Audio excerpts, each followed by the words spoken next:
It's Monday and I'm halfway through my 21st week of being pregnant.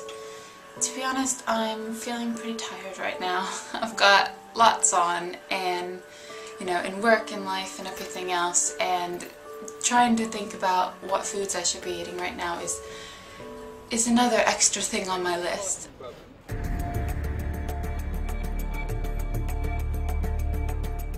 Basically, every mum, when you get to about 25 weeks, can apply for this grant. There's just a one-off that's paid into your account, and it's supposed to help you to give your baby the best start in life. I think from the marketing around it, you definitely get the sense that they want you to be eating fruits and vegetables. But they say themselves, you're allowed to use it any way you want. So you could use it towards buying a pram for your baby, or you could use it for anything you want, really. I normally think a lot about what I eat anyway, because I just like to. But I'm thinking more about it in terms of, you know, is what I'm eating actually good for my baby? I don't know that yet, and so I'm really hoping to find that out over the next few weeks. I've heard back from 3 scientists so far who said that they're happy to speak to me, and I'm hoping that by the time I get to the 25th week that I'll have a good idea of whether what I'm doing is right and whether I should keep it up. It's important that the mother eats a mixed diet which is providing all that she needs in terms of each of the nutrients. There are certain parts of us that develop when we are in utero and do not develop further after we're born. And good examples of that would be the brain, the kidneys and the pancreas. So if you don't have the nutrition during pregnancy to construct those tissues to the top quality, there's no going back to that stage of development. This can also work at another completely different level. I don't know if you've heard of epigenetics, which is the complex structure of molecules overlying DNA, which is used to switch genes on and off, basically. That cover over the DNA is put in place during your intrauterine life. And that coating of the DNA is sensitive to nutrients in its environment.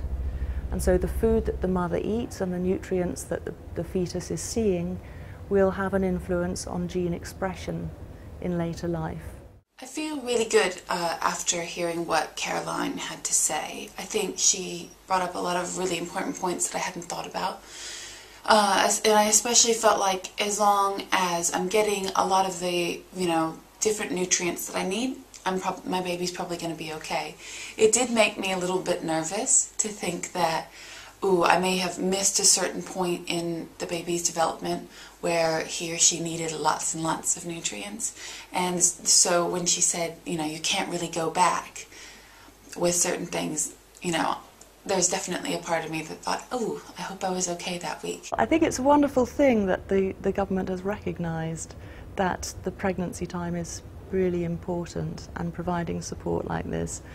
It would be nicer to have seen support throughout the different stages of pregnancy, because we know very clearly that the preconceptional nutrition of the mother is very important, and this grant is applied much later in pregnancy, after all the organogenesis has taken place and the baby has basically formed most of its tissues by that stage.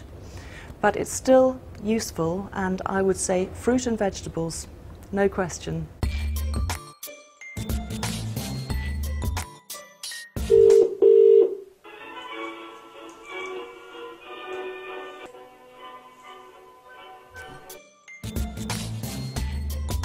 The experimental groups were fed the junk food diet, so they had cakes, cheese, biscuits.